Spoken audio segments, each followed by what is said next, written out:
Prologamina. The Return to Zion. In the year 538 BCE, Babylonia fell. She had considered herself, in the words of the prophet, the hammer of the whole world, and the mistress of kingdoms. Now she became a vassal state of the new Persian Empire.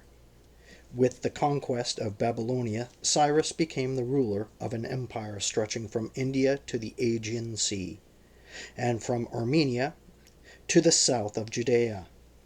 Egypt, however, was not yet in the Persian Empire. It was conquered by Cyrus's successor, Cambyses. Cyrus's liberal policy. Cyrus has been portrayed by Herodotus and Xenophon as an ideal, magnanimous ruler. His principle in dealing with conquered states was in striking contrast to that of all other conquerors.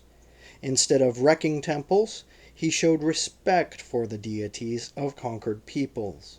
He did not destroy cities or humiliate their inhabitants. He permitted those exiled by the Babylonians to return to their native land and rebuild their shrines. He also issued an edict permitting the exiled Judeans in Babylonia to return to Judea and rebuild their house of God. The biblical book of Ezra gives a dramatic account of this proclamation by King Cyrus. The quote: "Thus said Cyrus, king of Persia, all the kingdoms of the earth hath Yahweh, the God of heaven, given me, and he hath charged me to build him a house in Jerusalem, which is in Judea. Whosoever there is among you of all his people, his God be with him. Let him go up to Jerusalem, which is in Judea, and build the house of Yahweh, the God of Israel." He is the God who is in Jerusalem, and whoever is left in any place where he sojourneth, let the men of his place help him with silver and with gold and with goods and with beasts, besides the free will of offering for the house of God which is in Jerusalem. There is no doubt that the working of Cyrus's edict was altered by the author of the book, for Cyrus would not have said, "All the kingdoms of the earth hath Yahweh, the God of heaven, given me." He would not have recognized Yahweh, the God of the Judeans, as the God of heaven responsible for his victories. But there is no doubt that he issued an edict permitting the Judeans to return to Judea. Since this his policy toward all conquered nations, he honored all deities and himself offered sacrifices to the gods of the localities he visited. Cyrus's edict produced great joy among the exiles. Now were the words of the prophet realized. For Yahweh will comfort Zion, he will comfort her waste places, and he will make her wilderness like Eden, and her desert like the garden of Yahweh. Joy and gladness shall be found therein. The exiles had seen the wrath of Yahweh hurled against the Babylonians in the destruction of their state, punishing them for the burning of the house of God. They joyfully proclaimed, "Fallen, fallen is Babylon. How hath the oppressing exactress ceased?" Having been in exile more than a generation, the Judeans now believed that they had been thoroughly punished for their sins of worshipping foreign gods and forsaking Yahweh their God, who had made a covenant with their forefathers and had brought them out from Egypt. They now realized that the foreign deities which they had worshipped could not protect them from their enemies or help them in their distress. They became convinced that Yahweh was the true God of the Judeans, and that he alone should be worshipped. Thus the period of the exile in Babylonia completely reversed the religious belief of the Judeans. They became even stronger monotheists. They believed that Cyrus was a messenger of Yahweh, fulfilling his will, a prophet who wrote under the name of Isaiah, called Cyrus the anointed of Yahweh, and the shepherd of Yahweh. Cyrus appointed Sheshbazzar, who was apparently of the Judean royal family, to manage the migration and supervise the building of the house of Yahweh. At the head of the returning exiles were Zerubbabel, grandson of the former king Jehoiakim, a descendant of King David, and Joshua, grandson of Syria, the last high priest before the burning of the house of Yahweh, a scion of Zadok, the first high priest appointed by King Solomon. Slightly more than 40,000 Judeans left Babylonia for Judea. They were men of substance, possessing over 7,000 slaves, great numbers of cattle and gold and silver, all of which they took with them. Although the prophets proclaimed the action of Cyrus as inspired by Yahweh, and urged the people to return to Judea, only this minority heeded their words. For the number of Judeans and Israelites who lived in Babylonia when Cyrus conquered it was considerable. After the Assyrians had conquered the northern kingdom, Israel, in 721 BCE, they exiled many of its inhabitants, so that when the Babylonians conquered Assyria, these Israelites became part of the Babylonian Empire. Later in the year 597, the Judean king Jehoiakim and a great number of Judeans were deported as captives to Babylonia. Subsequently, in the year 587, Judea ceased to be a state. The elite of the Judeans were exiled to Babylonia. There the Israelites and the Judeans mingled with each other. Hence, when Cyrus conquered Babylonia, a substantial number of Israelites and Judeans were living there. They had become integrated with the population and were well off socially and economically. That the exiles who returned to Judea possessed so many slaves and cattle, so much gold and silver, provides clear indication of their favorable economic status. On the other hand, the humane rule of Cyrus, who gave freedom of worship to the minorities throughout his empire, removed the religious pressure and kept most of the exiles from returning to Judea. Many of them had been born in Babylonia and considered it their homeland. Consequently, only 42,360 zealous Judeans undertook the hazardous journey to Judea. When Israel and Judea had been separate kingdoms, rivalry and even war marked their international relations. These wars were not considered civil wars because the countries were independent states.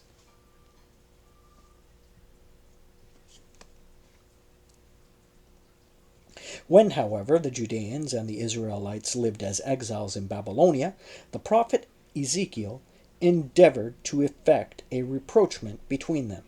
He prophesied that the time would come when they would be united and ruled by one king, a scion of the house of David. The area of Judea to which the exiles returned was geographically small. The Babylonians had carried the elite away into captivity, but allowed many Judeans to remain. Nebuchadnezzar appointed Gedaliah, a Judean, as governor of the province, probably as a conciliatory gesture. Most likely, Gedaliah was pro-Babylonian. Both those Judeans who fled to the neighboring countries during the siege and those who remained in the country in hiding flocked to Gedaliah. Even members of the royal family who had fled during the siege and many of the military officers who had escaped capture joined him. Gedaliah's rule was brief. for he was assassinated by Ishmael, a member of the royal family and probably a leader of the anti-Babylonian group. Many Judeans fled to Egypt after the assassination of Gedaliah in fear lest the Babylonians would take revenge for his murder. Judea went through many other catastrophes which decimated its population. Nevertheless, the country was not entirely depopulated.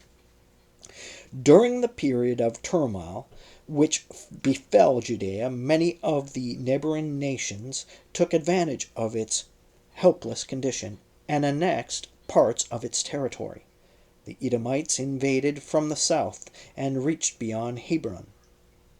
The Ammonites and the Moabites from the east sliced off some of their adjacent territory, as did the Philistines in the west. In the north lived a people called Samaritans, who presented a different problem. In place of the many Israelites who were exiled after the fall of the northern kingdom and transplanted to other countries, new settlers were brought in by the Assyrian rulers to colonize the country. They soon assimilated with those Israelites who still remained in the country. Thus, a mixed people dwelt to the north of Judea, which came to be known as the Samaritans. These colonists continued to worship the gods of the country from which they had come, but they also worshipped Yahweh, the God of the land of Israel. Israelish priests instructed the new settlers in the cult of the land. Their religion became syncretic, a blending of the worship of Yahweh with the worship of their own gods. The Samaritans, therefore, had a racial kinship with the Judeans, and since they also recognized Yahweh, a religious affinity as well. During the exile of the Judeans, the Samaritans advanced from the Israel province in the north to the Judean territory in the south. The earlier national animosity between the Israelites and the Judeans was now intensified, although their states no longer existed. The caravan, which had left Babylonia for the return, arrived in Judea in the 7th month, Tishri. Among their first concerns was building an altar and reestablishing the daily sacrifices.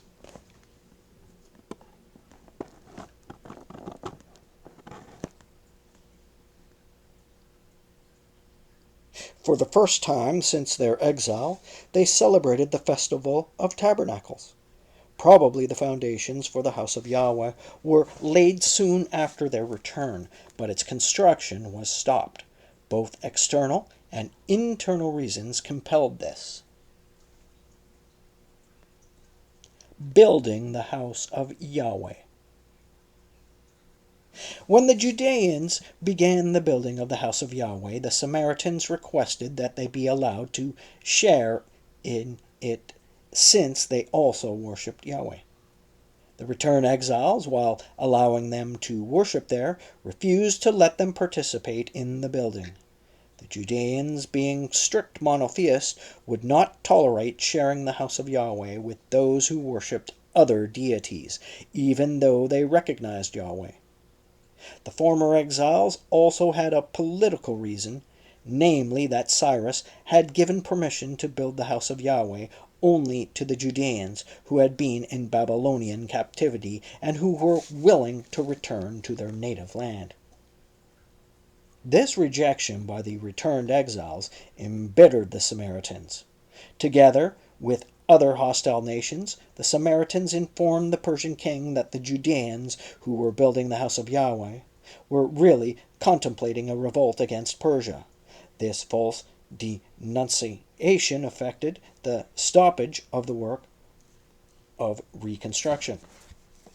There were also people in Judea itself who were not in favor of building a house of Yahweh. According to the prophet Haggai, they said, "The time has not come, the time that Yahweh's house should be built."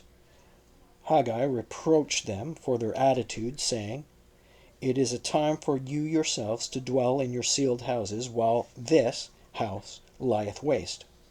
Other Judeans opposed the building of the house of Yahweh for reasons other than timeliness. They were Universalists, who believed that Yahweh dwells everywhere, as the prophet by the name of Isaiah said, "Thus said Yahweh, the heaven is my throne, and the earth is my footstool. Where is the house that ye may build unto me? And where is the place that may be my resting place?" This latter opposition to the building of the house of Yahweh came probably from those Judeans who were not of the exiles. Neither they nor their ancestors had dwelt in Babylonia. Cyrus was succeeded by his son Cambyses, who made war against Egypt. This war undoubtedly disturbed the Judeans' peace of mind, for Cambyses soon died, and a man named Gomada asserted that he was Samaritans, the brother of Cambyses, who had been put to death. Gomada proclaimed himself king of Persia, but after a brief reign he was slain by Darius I, who became king in 521. During this troubled period, Zerubbabel strove energetically to build the house of Yahweh. He was greatly encouraged by the prophet Haggai. With the cooperation of Joshua of the high priestly family, the building of the house of Yahweh was finally begun. But the Samaritans and other hostile nations again tried to stop its construction by informing the government that the Judeans were really plotting a revolt. The Judeans, however, had friends in Persia. In fact, their co-religionists had influence in the Persian court and used it to help their brethren in Judea. Tattenai, satrap of the province, came to Jerusalem to investigate the situation. He inquired of the Judeans who had given them permission to build. They told him that King Cyrus had issued an edict permitting them to do so. Tattenai was favorably impressed and sent a message to Darius, reporting what he had been told by the Judeans. He suggested that the archives be searched for the edict. This was done, and a copy of the edict was indeed found in the archives at Ecbatana. Darius therefore instructed Tattenai to give all the help required for the building of the house of Yahweh. During the building operation, two groups emerged who opposed each other ideologically.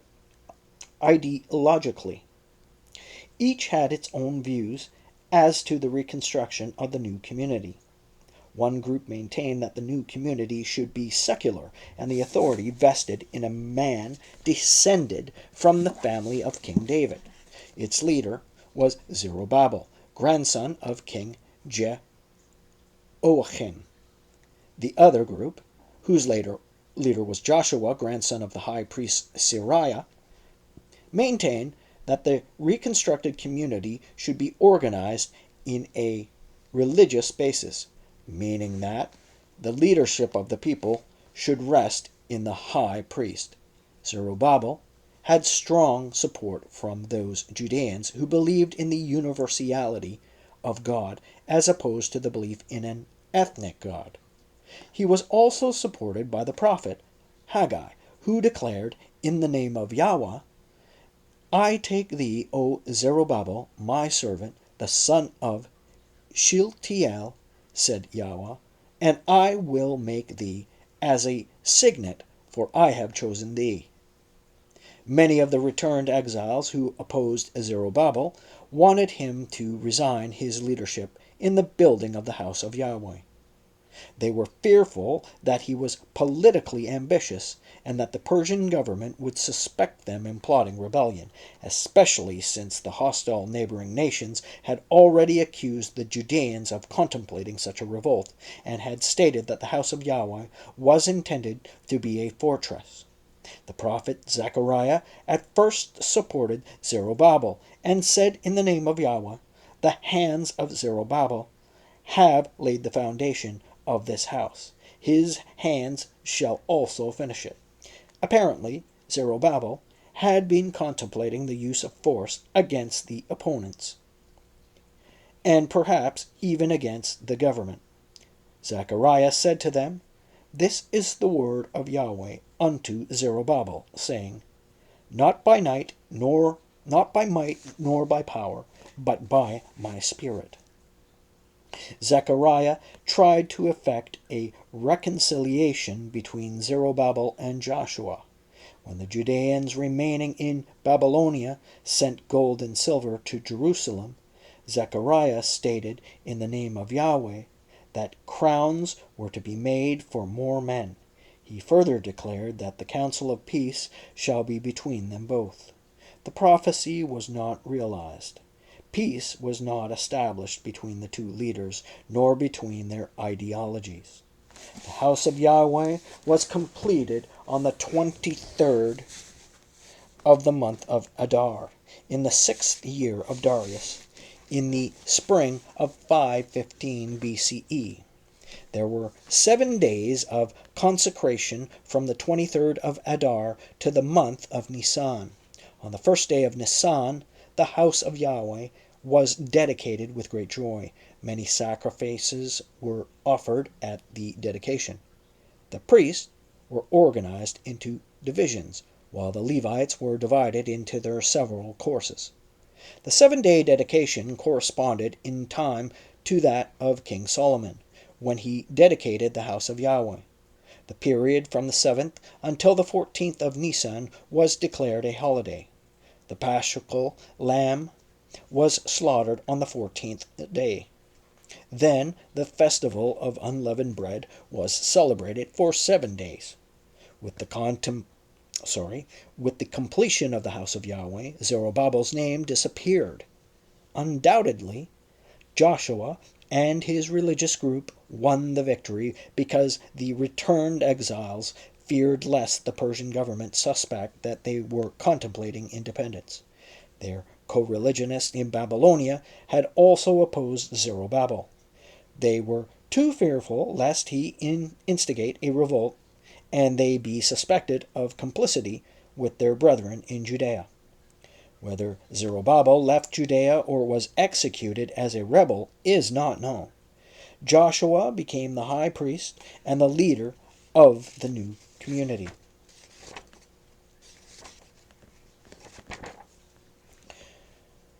Origin of political parties.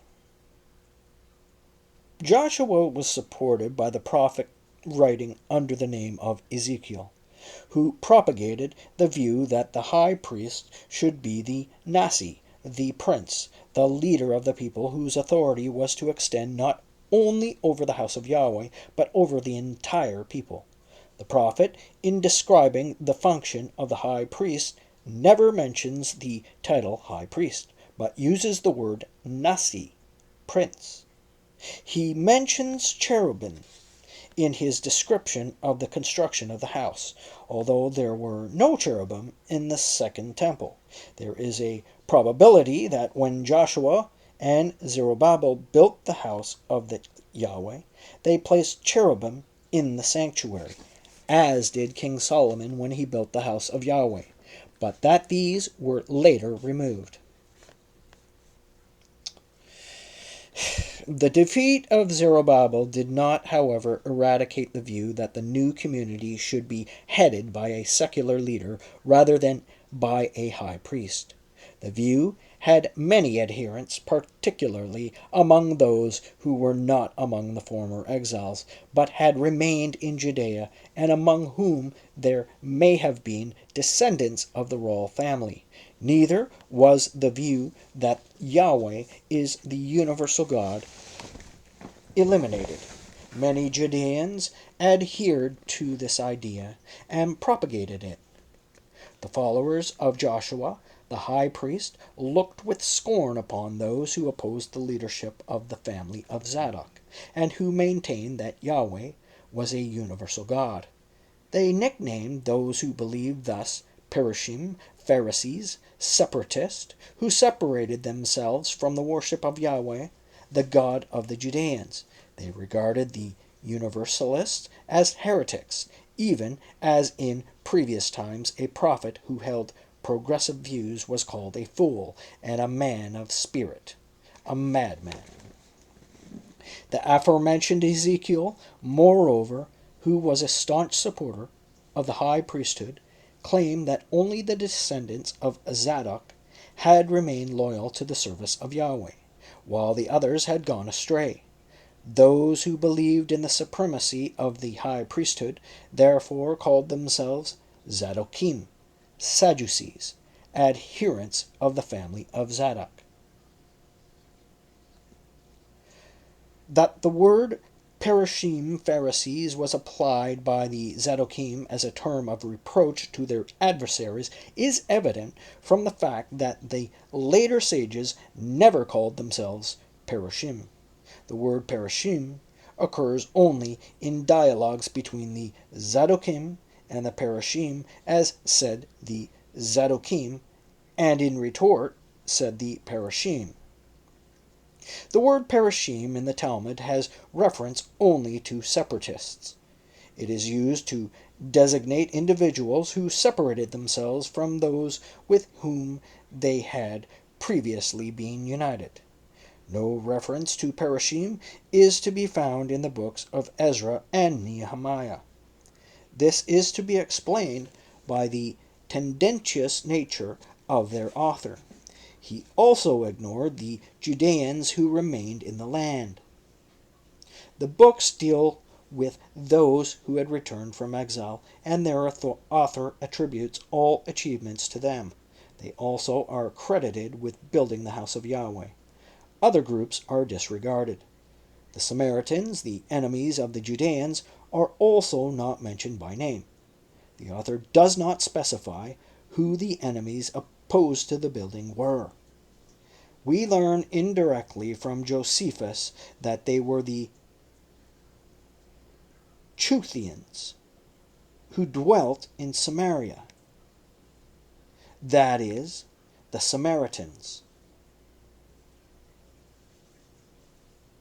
It is therefore not surprising that the author of Ezra and Nehemiah ignored the names of the opponents of the high priesthood. The opposition, no matter how important, could not be dignified with a place in this author's book.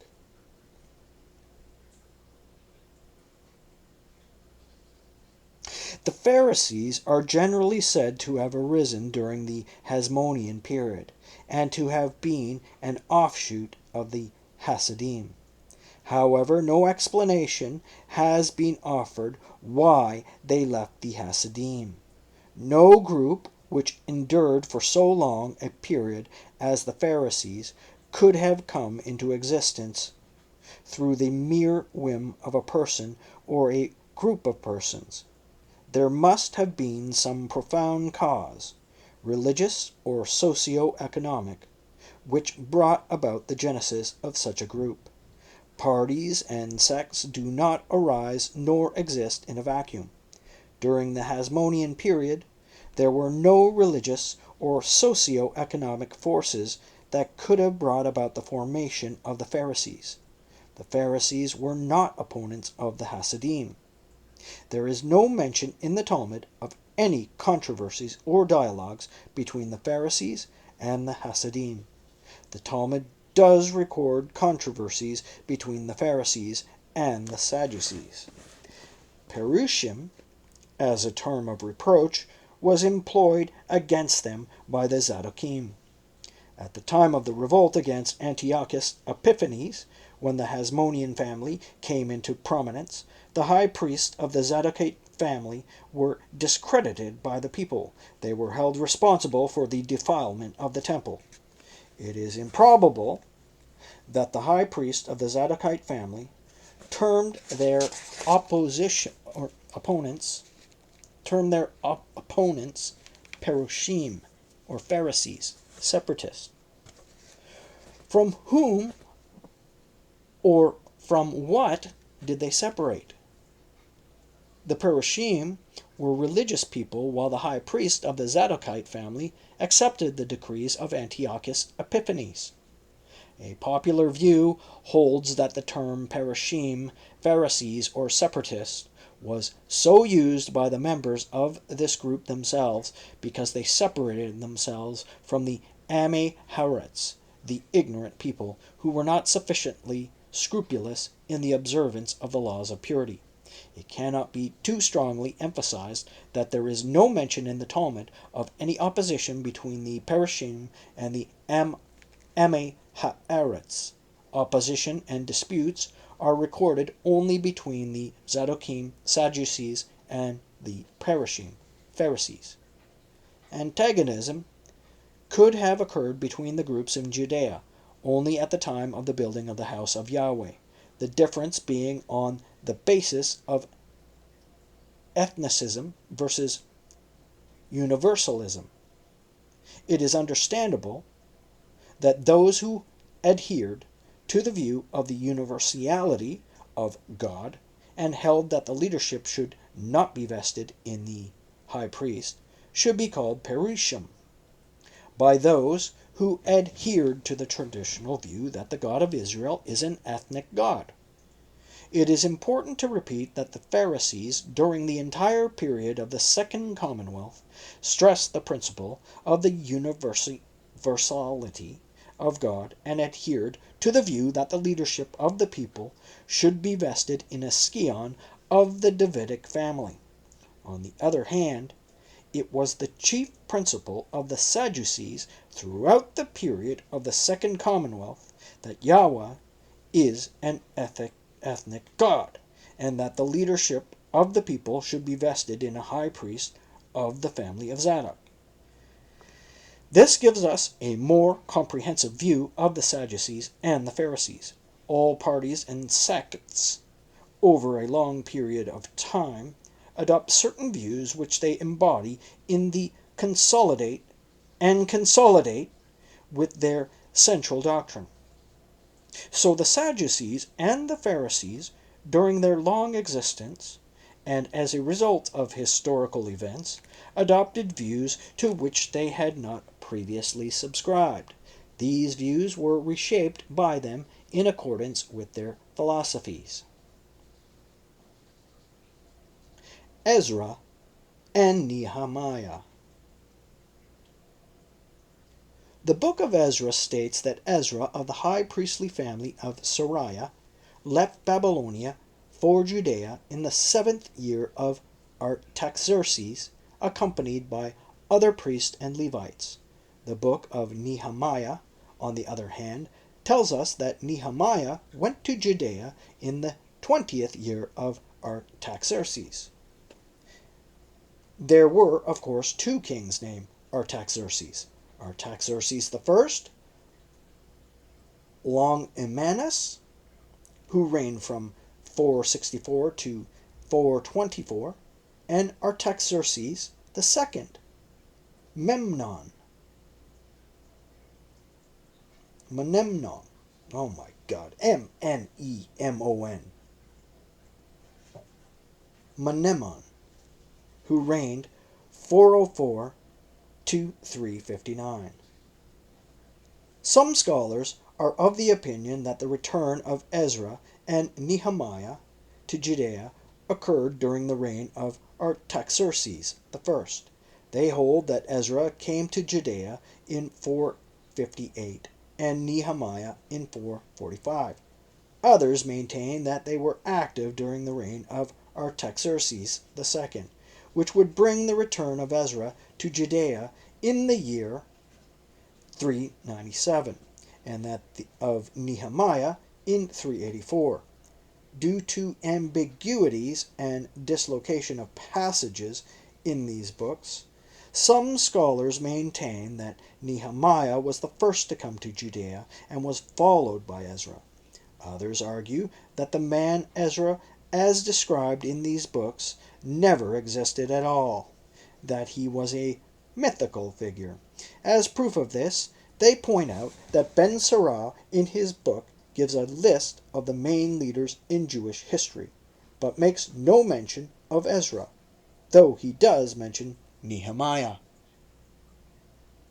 The view denying Ezra's existence cannot be taken seriously. We find many references to him in Tanaitic literature. The sages speak highly of him. He was declared worthy to have given the Torah to the children of Israel, if it had not already been given them by Moses. Such a tribute could scarcely have bestowed upon a person who had never existed. The fact that Ben Sirah did not include Ezra in his list of great leaders does not prove that he never existed. Ben Sirah mentions Nehemiah because he was deeply impressed by his building of the walls of Jerusalem. He was similarly impressed by his contemporary Simon the high priest for building the wall around the temple and the fortification of Jerusalem. There is more plausibility in the view that Ezra preceded Nehemiah and that their return to Judea came during the reign of Artaxerxes I. Ezra's return to Judea. Ezra was called Sophar, a scribe. He was probably the official scribe of the exiles in Babylonia, and was recognized as such by the government. The community of the returned exiles in Judea, after the disappearance of Zerubbabel and the death of Joshua, had been without a leader. Their co-religionists in Babylonia were greatly disturbed over the chaotic state which prevailed in Judea. Ezra, their official scribe, received permission from King Artaxerxes I to go to Judea. He left on the first day of the first month, Nisan, in the year 458, with a group of priests and Levites. After a journey of 4 months, he arrived in Jerusalem. He carried with him a letter of authorization from the king. The text of the letter is given in the book of Ezra. The text. Artaxerxes, king of kings, unto Ezra, the priest of the scribe of the law of the God of heaven, I decree that all they of the people of Israel, and their priests, and the Levites in my realm, that are minded of their own free will to go with thee to Jerusalem, may go.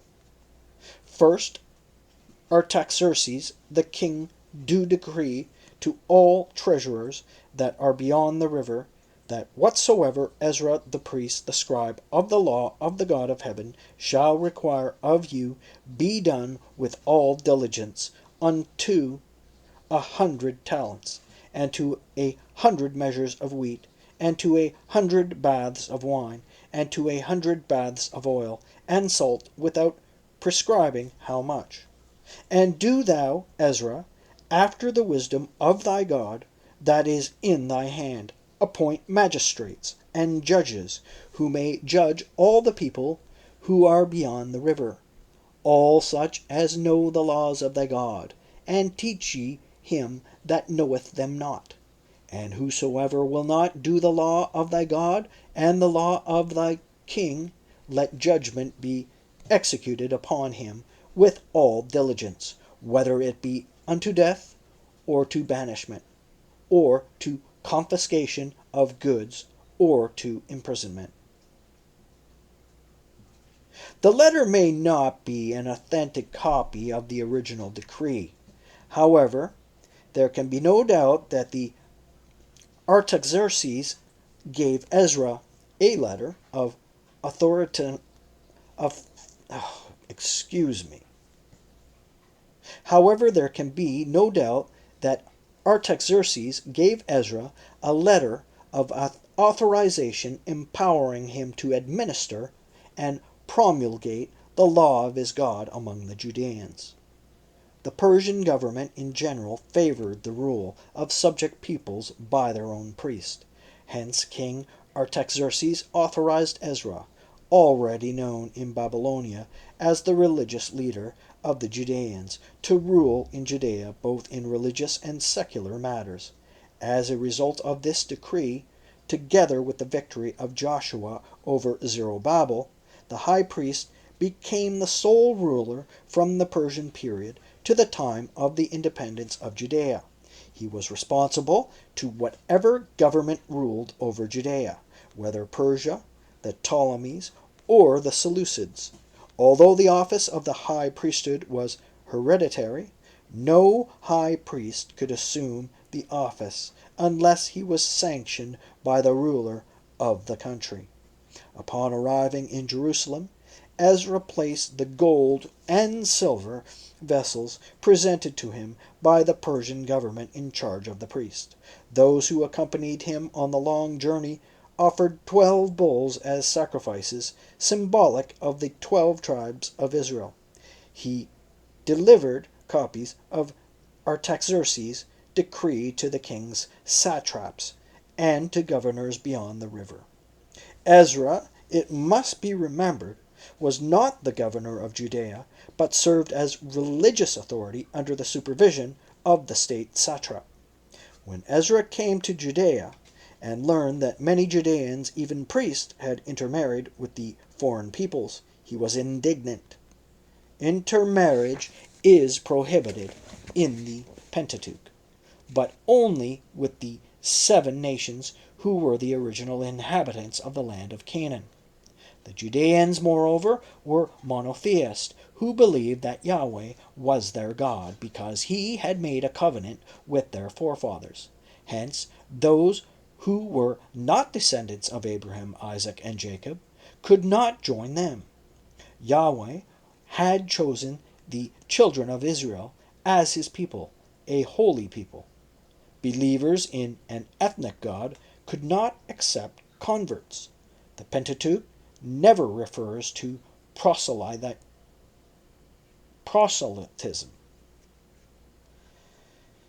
This attitude was not, however, in accordance with the belief of those Judeans who promulgated the idea of the universality of God. The prophet, who wrote under the name of Isaiah, protested the view that a foreigner could not join the Judeans even though he accepted Yahweh as the only God.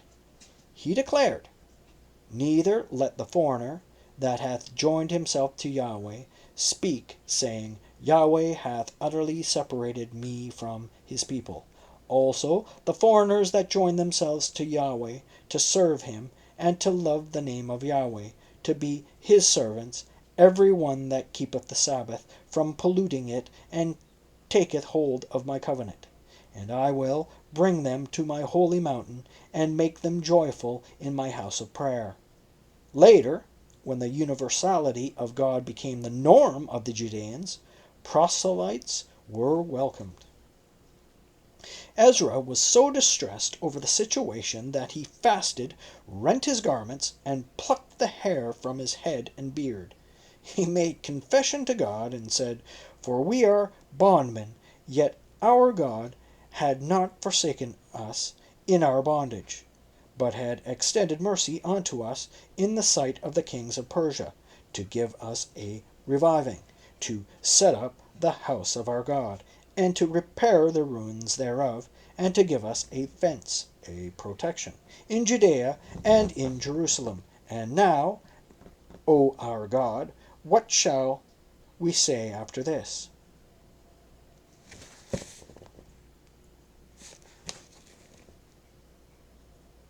After he had finished his prayers, an assembly of all the people met and confessed that they had taken foreign wives. They said, "We have broken faith with our God, and have married foreign women of the people of the land. Yet now there is hope for Israel concerning this thing. Now therefore let us make a covenant with our God, to put away all the wives and such as are born of them, according to the counsel of Yahweh." This putting away of the foreign wives was due not only to the exclusiveness of the Judeans and their desire for the preservation of the purity of their blood, but was also directed against the fusion of peoples in the syncretism of their religion. The restriction of marriage to members of one people was not peculiar to the Judeans. Patrician families in Rome could not intermarry with plebeians. The offspring of such unions were not considered to be Roman citizens. Pericles enacted a law that only he, both of whose parents were Athenians, could be a citizen of Athens. We learn from Demosthenes of a law which prevailed in Athens regarding intermarriage. If an alien was found to have lived with an Athenian woman, he was sold into slavery and his property confiscated. On the other hand, if an Athenian lived with an alien woman, she was to be sold into slavery, while the man was fined 10,000 drachmas. In comparison with these laws, Ezra's decrees were lenient. The coming of Nehemiah. Ezra, not being the governor of Judea, and thus without full authority, apparently did not succeed in compelling the priests and the Israelites to put away their foreign wives. Nehemiah accomplished this later. Nehemiah occupied an important position in the court of Artaxerxes I, being cupbearer to the king. Nehemiah relates that, while he was in Shushan in the 20th year of the reign of King Artaxerxes, 445 some people from Judea came to see him. On his inquiring after the welfare of the returned exiles, the visitors informed him of the distressing conditions which prevailed in Judea. They said that the walls of Jerusalem had been broken down and the gates burned. Apparently, they referred to the walls which Zerubbabel had commenced building, but the construction of which had been stopped by the Persian government because of the denunciation of the hostile neighboring nations.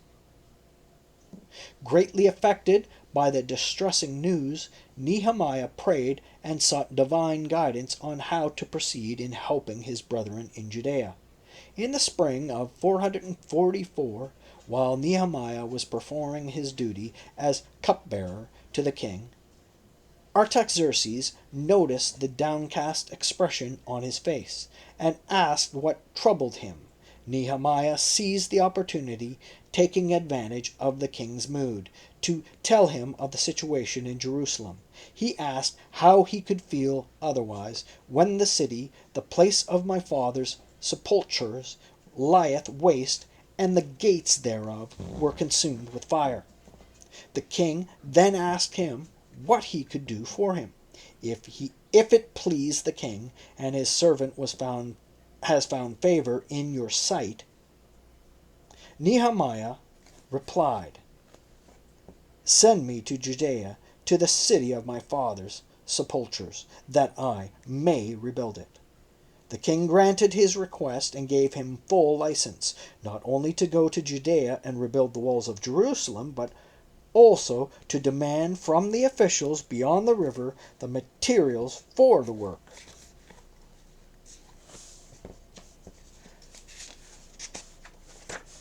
The Torah as Constitution. Between 457, when Ezra came to Jerusalem, and 444, when Nehemiah came, Ezra had not been idle. He was engaged in an important task which laid the foundation for the future of Judaism. He edited the laws of Moses and compiled them into a single work known as the Torah, the Pentateuch.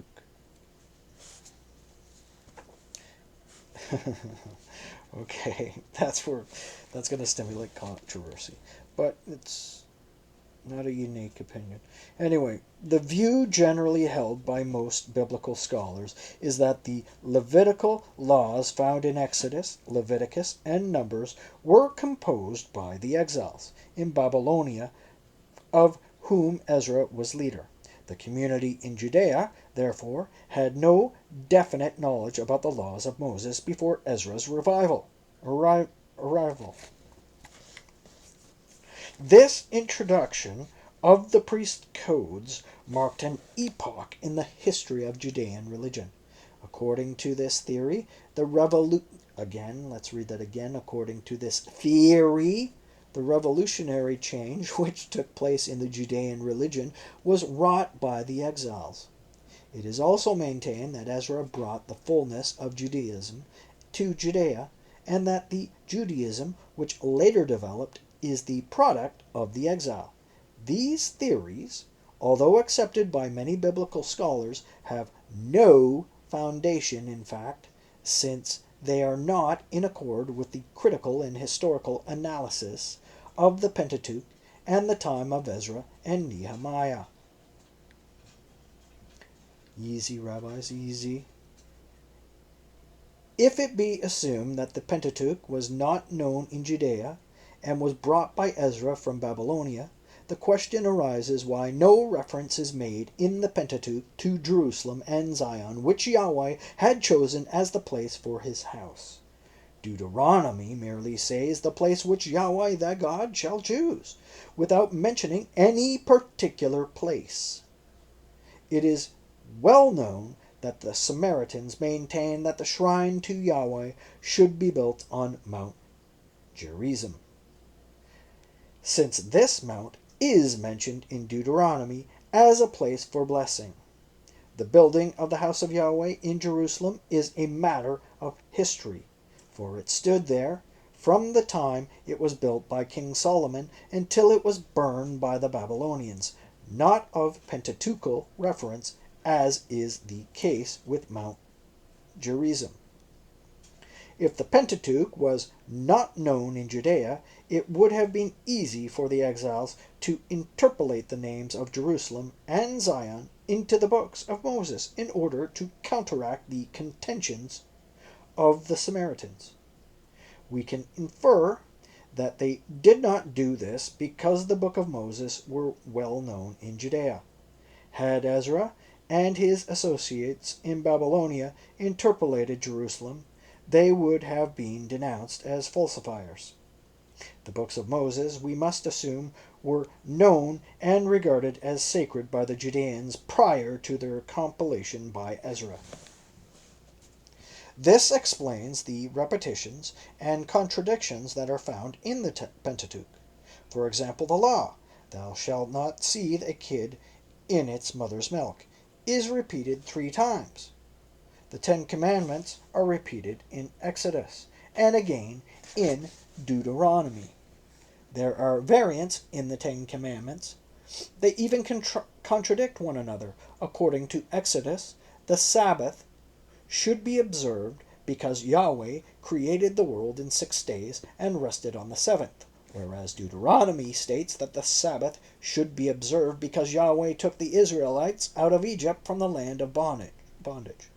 In Exodus, it is stated that the paschal lamb should be a sheep or a goat and should be eaten roasted, not cooked, while according to Deuteronomy, the paschal lamb should be of the flock and the herd and should be eaten cooked. There are other contradictions between the different books of the Pentateuch. Ezra, in compiling and editing the laws of Moses, could not remove these repetitions and contradictions, since the books were already well known among the members of the community in Judea, and were already regarded as sacred. Nehemiah was appointed governor of Judea and received extraordinary powers from King Artaxerxes. Both Sanballat, the Horonite, the governor of Samaria and superior in authority to Nehemiah, and Tobiah, governor of Ammon, bitterly opposed Nehemiah's Sanballat's plan had been to subjugate Judea and in the course of time to annex it. He saw the frustration of his plan by Nehemiah's appointment as governor of Judea and by rebuilding of the walls of Jerusalem. He therefore sought means to remove Nehemiah and to halt the rebuilding of the walls. He accused Nehemiah of rebelling against the king. Nehemiah was not deterred and continued the building of the walls. Zerubbabel had begun to build them, but his work was stopped by the Persian government and later burned by the enemies of Judea. Fearing open attack from Sanballat and his associates, the builders under Nehemiah did their work with one hand and held the weapon in the other. Both parties resorted to messages by prophets. Sanballat's prophets opposed the building of the walls, while Nehemiah's prophets encouraged him in his endeavors to create the work. Through the resolute character of Nehemiah, the walls were finally rebuilt in 52 days.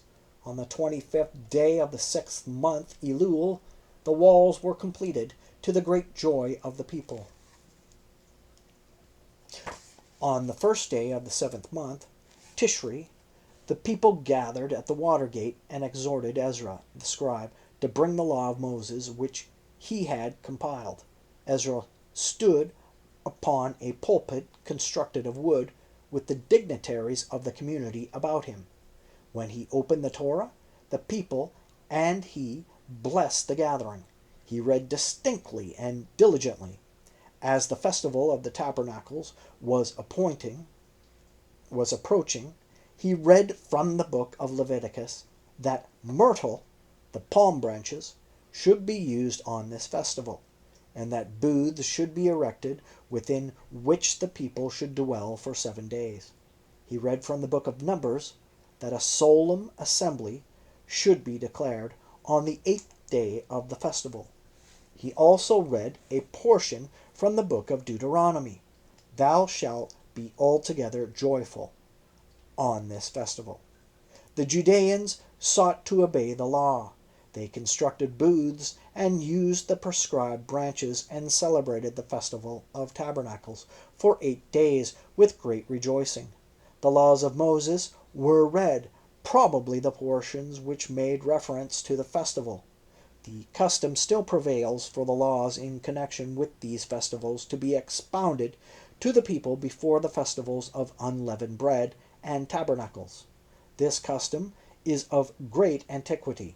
Tradition ascribes it to Moses. It probably dates from the time of Ezra, when he and Nehemiah assembled the Judeans before the festival of tabernacles to read to them from the Torah.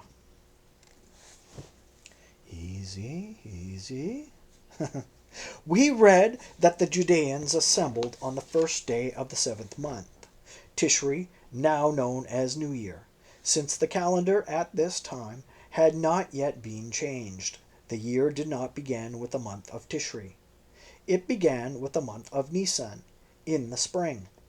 The book of Nehemiah, however, called the day of the assembly the first day of the 7th month, holy, for it is so designated in the book of Leviticus.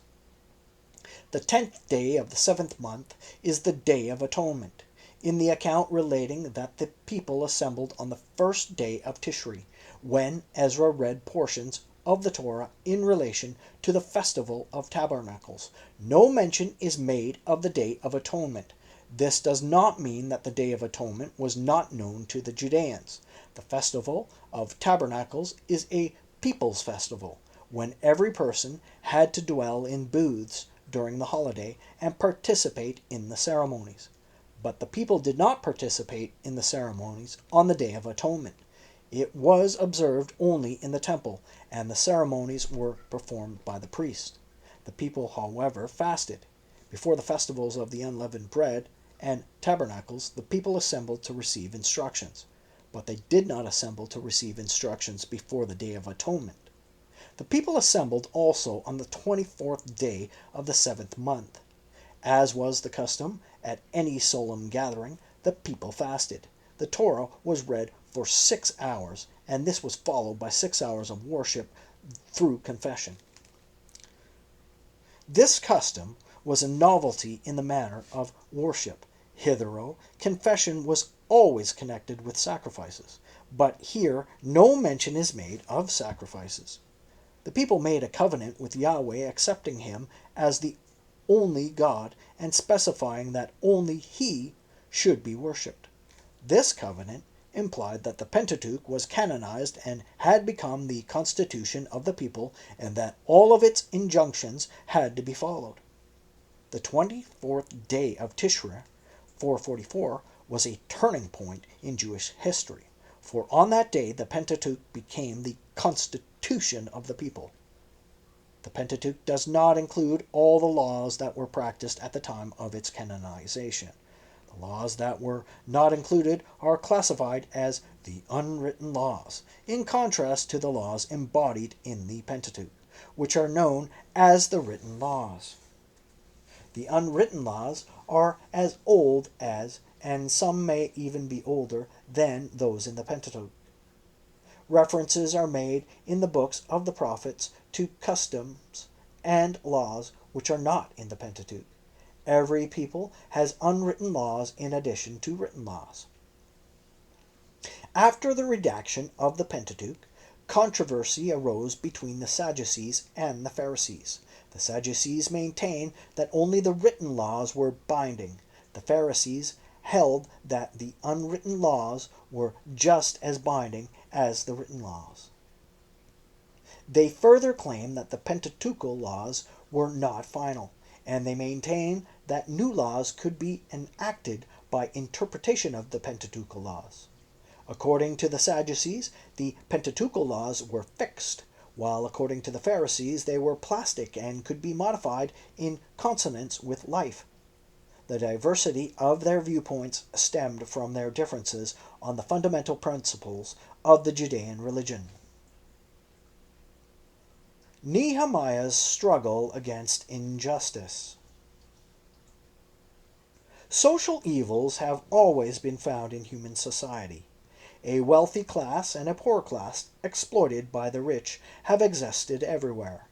With the return of the exiles to Judea, when an independent religious community was established, the social and economic conditions of the people greatly improved, especially with the rebuilding of the house of Yahweh and the erection of the walls around Jerusalem. On the other hand, many people became impoverished because of the heavy taxation levied upon them by the government. Many had to borrow money from their fellow Judeans. According to the unwritten law, if a debtor did not pay his debt, the creditor had the right to take his children in bondage. It is related in 2 Kings that a certain woman cried to the prophet Elisha, saying, "Thy servant, my husband, is dead, and thou knowest that thy servant did fear Yahweh, and the creditor is come to take unto him my 2 children to be his bondsmen." The creditor had a legal right to the person of the debtor. Many of the Judeans came to Nehemiah with complaints against the moneylenders. "We have borrowed money for the king's tribute upon our fields and our vineyards," they cried to him. "Some of our daughters are brought into bondage already. Neither is it in our power to help it, for other men have our fields and our vineyards." To correct this injustice, Nehemiah forced the rich people to return the seized property to their owners, and compelled them to take an oath not to force their debtors into servitude. He used his powers as governor of Judea to enforce this decree. Later, the Pharisees amended the unwritten law, continuing the creditor's right to seize the property of the debtor if the debt was unpaid, but denying him the right to enslave or imprison his debtor.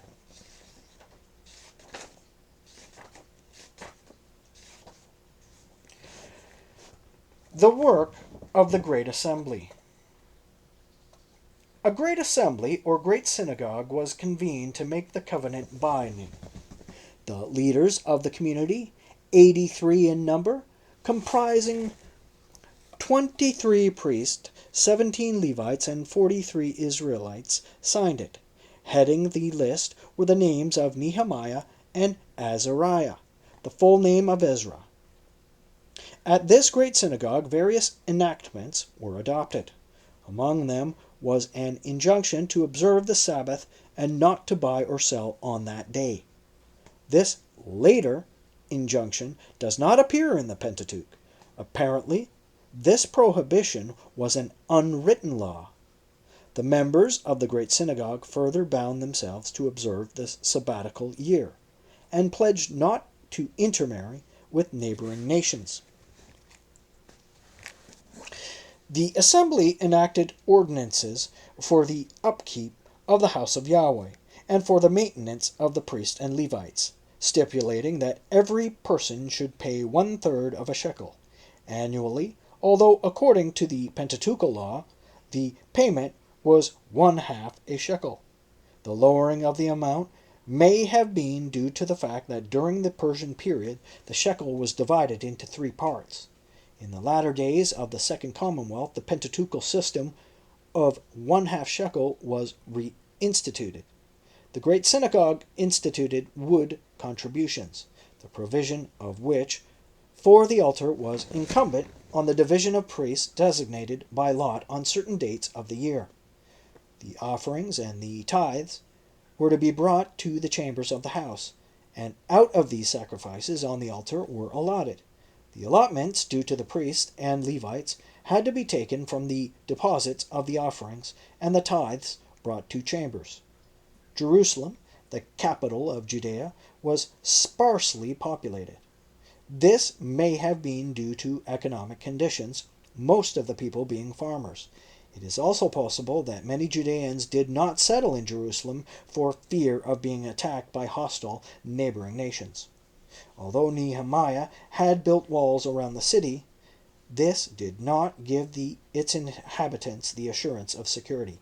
Nehemiah, the great zealot, was determined, however, to increase the population of Jerusalem and thus to assure the security of its inhabitants and also to restore its former greatness and glory. He ordained that 10% of Judea's population must settle there, and they were chosen by lot. Nehemiah returns to Persia.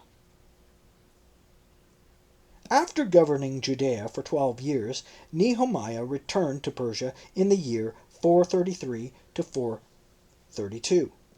Whether he was recalled by the government of Shushan because of the opposition which he had aroused, or returned voluntarily, is not known. He had accomplished a great deal during his tenure as governor in Judea. He supported Ezra in his demand that the Judeans be compelled to divorce their foreign wives. He and Ezra were largely responsible for the canonization of the Pentateuch. He was energetic, and he was dictatorial as well as befitting a zealot. He prided himself upon the fact that he never accepted the allotment that the people had to pay a Persian governor. He paid the expenses of his office out of his own private resources. But Nehemiah did not long remain in Shushan. His heart being in Judea, he returned to it. Did he return to Judea while Artaxerxes I, his patron, was still alive? That is, before 434, or later when Darius II was king of Persia? The date cannot be established. During Nehemiah's absence from Judea, the opposition gained in power. Religious conditions in the country deteriorated.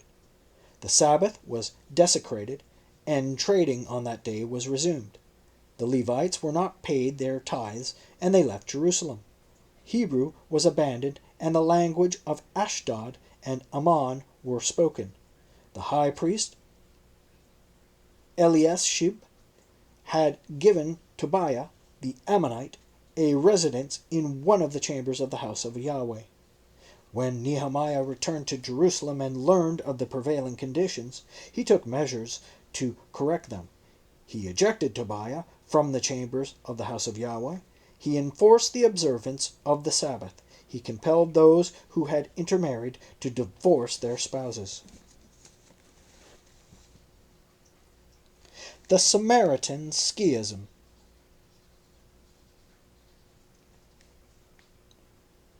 Intermarriage had even penetrated the high priesthood. Manasseh, grandson of the high priest Eliashib, had married the daughter of Sanballat, the Horonite governor of Samaria. Most likely, Sanballat thought that his son-in-law would become high priest, and that he would be able, through him, to subjugate Judea and make it a part of Samaria. Nehemiah expelled Manasseh from the house of Yahweh and thus extinguished Sanballat's hopes. Sanballat therefore determined to build a temple in Samaria on Mount Gerizim and install Manasseh, his son-in-law, as high priest. This would not only vie with the house of Yahweh in Jerusalem, but would attempt to overshadow it, since Manasseh, of the Zadokite family, would be its high priest. The leaders of the Judeans, in order to nullify the high priesthood of Manasseh and remove the danger of the building of a temple on Mount Gerizim, enacted a law that if a Judean married a woman of a foreign nation, the offspring of this union would not be considered Judean. The male offspring of the Manasseh could not be priests, not even Judeans. Thus it came about, through the political ambitions of Sanballat, that a child's status in Jewish law follows that of its mother. The direct result of Manasseh's expulsion from the house of Yahweh and the enactment of this law was the schism between the Judeans and the Samaritans. Sanballat, however, did not succeed at this time in building a temple on Mount Gerizim. Apparently, the Persian government withheld permission to build. This was probably due to the influence of the Judeans of Shushan at the Persian court. The establishment of the separate Samaritan community took place when the grandson of Sanballat, who also bore the name Sanballat and claimed to be of the Zadokite family, succeeded in building a temple on Mount Gerizim. This happened in the year 332, when Alexander of Macedon, with his army, was sweeping through Syria. That year, the schism between the Judeans and the Samaritans, which had begun around the year 420, culminated in a breaking of all relations between them. The Judeans regarded the Samaritans as apostates and traitors. The great hostility which existed between them was expressed by Ben Sirah. There be two manners of nation which my heart abhorreth, and the third is no nation, they that sit upon the mountain of Samaria, and they that dwell among the Philistines, and that foolish people that dwell in Shechem. Josephus, in describing their character, said that when good fortune befell the Judeans, the Samaritans claimed kinship. But when the Judeans were oppressed, the Samaritans denied any relationship with them. The Samaritans accepted the law of Moses when it became the constitution of the people in the year 444. Later, they added the book of Joshua to their canon. The reason for the addition was the statement in this book that Joshua built an altar on Mount Gerizim when he entered the land of Canaan. The Hebrew text of the book of Joshua, however, says that he built an altar on Mount Ebal. The Samaritans, therefore, accused the Judeans of substituting Ebal for Gerizim. For the same reason, the Samaritans accused the Judeans of falsifying the text of Deuteronomy 27:4, which states that Moses instructed the Israelites that, when they crossed the Jordan, they should place 12 stones on Mount Ebal. The Samaritans insisted that Moses told the Israelites to place the 12 stones on Mount Gerizim. The Judeans, to counteract the contentions of the Samaritans, canonized the historical books Joshua, Judges, Samuel, and Kings, because the last of these books says that Yahweh chose Jerusalem as the place for a house to be built to him. The Judeans, who had returned from Babylonia, could no longer read the old Hebrew alphabet. Assyrian characters of the alphabet were adopted to enable them to read the Pentateuch. The Samaritans, who had never left Samaria, preserved the old Hebrew characters. The new script of the alphabet was now declared holy, while the archaic script used by the Samaritans in their Pentateuch Pentateuch was regarded as profane. The political and economic condition of the Judeans during the Persian period is practically unknown, since there are at present no available sources. The books of Ezra and Nehemiah are fragmentary, and some passages cannot be regarded as historically accurate. The biblical book of Esther relates that the Persian king Ahasuerus, at the instigation of a certain Haman, issued a decree for the destruction of the Judeans. The intercession of Mordecai and Queen Esther saved them, and the day destined for their destruction became their day of salvation. It was celebrated as the festival of Purim. Some scholars identify this Persian king as Artaxerxes II. All one can say is that there is a kernel of historical fact in the narrative of persecution of the Judeans. After Nehemiah, a certain Bagoses, not a Judean, became governor of Judea. During his tenure, a fratricidal murder involving the office of the high priesthood occurred in Jerusalem. The incident gives an indication of the unrest prevailing among Judeans. The high priest Judah, son of Eliashib, had two sons, Johanan and Joshua. Bagoses, who was a friend of Joshua, promised him the high priesthood upon his father's death.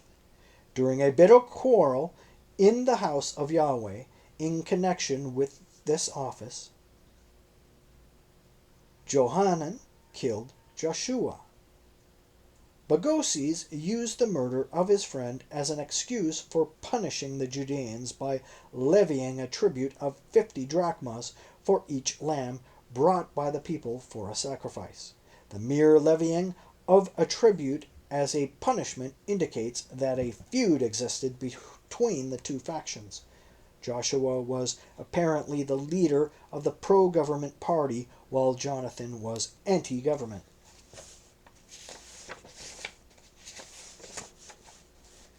The Judaism of the Second Commonwealth.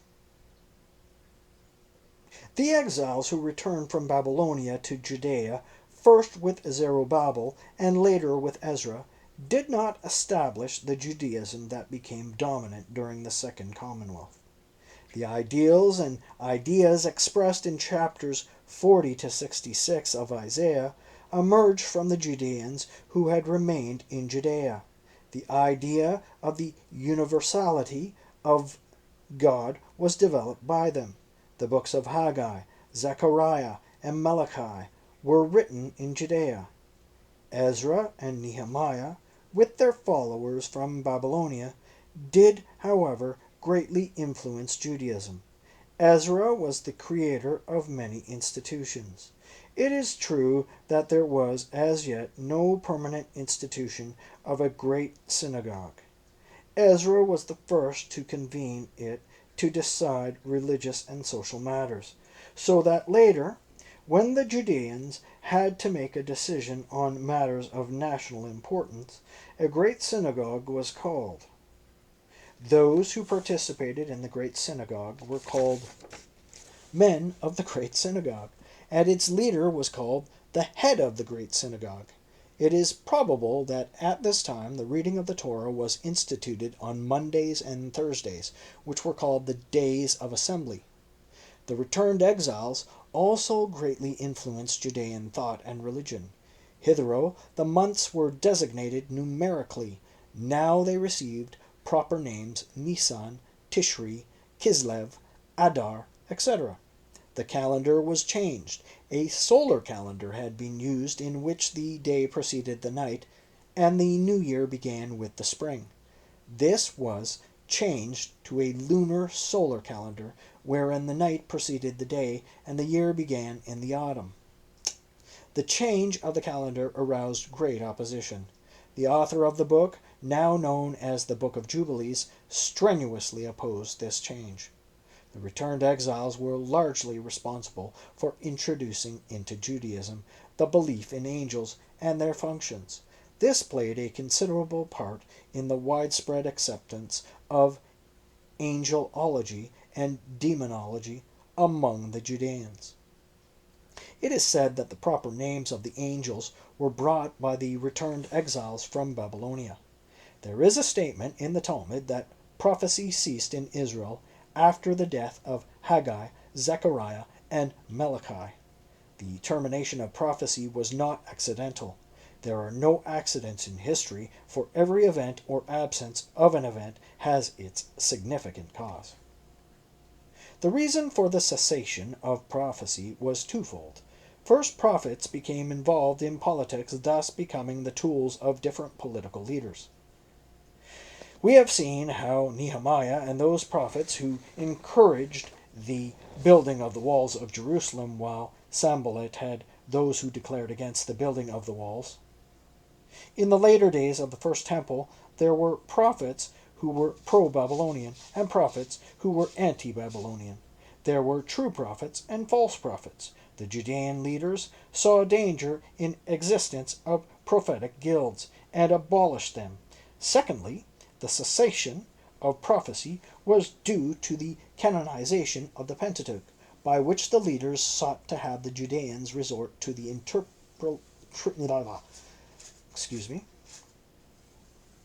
Secondly, the cessation of prophecy was due to the canonization of the Pentateuch, by which the leaders sought to have the Judeans resort to the interpretation of the Word of God as there recorded. It no longer was necessary to inquire of the prophet about the words of God. Previously, the word darash, inquire, was used in connection with an inquiry of God or of a prophet. The same term was now applied to the method of exegesis of the Pentateuch. It was said of Ezra that he inquired Torah of Yahweh and taught the statutes and ordinances. The prophets were replaced by the Sophirim, who studied the Torah and expounded it, and by the Darshanim, who by the methods of exegesis interpreted the Pentateuch. The Sophirim and Darshanim were those who enacted new laws by the interpretation of the words and the laws of the sacred books. They continued their religious activities until the destruction of the Second Temple, that is, until the conclave of the sages in the year 65 CE, when the Holy Scriptures were canonized. The Judeans continued refashioning their religion during the period from 538, when the exiles returned from Babylonia, until 332, when Judea became a part of the Macedonian Empire. They were largely responsible for the establishment of the new community. They brought with them material wealth and developed effective plans for organization. They also enjoyed the goodwill of the Persian government, wherein some of their members wielded influence at the court. They were consequently successful in combating their adversaries. They were strict monotheists, and in accordance with their religious views, they vested leadership in the high priest. Josephus wrote that the Judeans lived under a form of government that was both aristocratic and oligarchic from the time of the Persian period until the Hasmonean. The government was really a theocracy, since the high priest held both religious and secular power. The idea of the universality of God became widespread during the Hellenistic period because of the teachings of some of the prophets and the influence of the Pharisees. Theocracy as a form of government ended when Judea became an independent state and was replaced by a new nomocracy. What? I've never seen. Okay, again. Theocracy was a form of government ended when Judea became an independent state and was replaced by a nomocracy, when the rule of the law supplanted the rule of the high priest, who hitherto was considered the vicar of God. The Sephirim and the Darshanim were largely responsible for the nomocracy, which became the norm of Judaism. Many Judeans, however, preferred during the long period of the Second Commonwealth to live under theocratic government, wherein the high priest ruled. Hence, support for a theocracy was not completely eradicated at the time. The view that Yahweh was an ethnic god and the Judeans a chosen people was not entirely extirpated.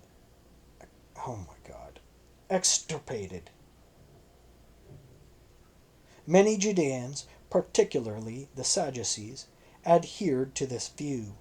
Although the Pharisees recognized the encouraged proselytes and gave them equal status with native Judeans, the Sadducees did not. They considered them half Judeans. In the eyes of the Sadducees and the extreme nationalists, Herod was only a half Judean, since his ancestors were proselytes. Even his grandson, King Agrippa, was not considered a full-fledged Judean. Even his grandson, King Agrippa I, was not considered a full-fledged Judean. Those, however, who maintain the view that the God of Israel is the God of the universe welcomed proselytes and considered not only King Agrippa I, but even Herod equal in status with native Judeans. The view that the Jews are a chosen people, since God had chosen their forefathers, later found a brilliant exponent in Jude Halive of Spain, 1085 to 1142. He held that, although the Torah was given to the Jews, its acceptance was open to anyone. Nevertheless, he maintained that one who was not of the Jewish race, even though he embraced Judaism, could never acquire the gifts of prophecy. He maintained that since Judaism is the historical ethnic religion of the Jewish people, anyone who embraced the Jewish religion could become a member of the Jewish people and would be rewarded for his deeds, but he would never be equal with those who are racially Jews. Judah Halevi stated that when God revealed himself on Mount Sinai and gave the Torah to the children of Israel, he did not say, "I am the God who created the universe," but "I am the God who brought you out of the land of Egypt." He adhered to the view of the Sadducees, who followed the Pentateuch literally and argued that Yahweh is the God of the children of Israel, because he took them out of the land of Egypt. This view was not entertained by the Pharisees, nor by the sages from the early period of the Second Commonwealth, down to Rashi and Maimonides. Judaism, as it has developed, is the product of the genius of the Judeans of Judea. The exiles who returned from Babylonia were largely instrumental in the shaping of Judaism because of their genius for organization. The canonization of the Pentateuch, the constitution of the people, was the result of the efforts of the returned exiles, both the Judeans who remained in the land and the returned exiles reconstructed Judaism. Each group continued its ideas and thus enriched it. The solidarity of the Jewish community and the survival values of Judaism flowed from the dominant beliefs of those two groups: ethical monotheism and the universality of God. When Hellenism swept over Judea in 332 BCE, Judaism was firmly prepared to resist it. The Judeans were spiritually fortified to remain loyal to, and if need, arise ready to die as martyrs for the truth of their religion.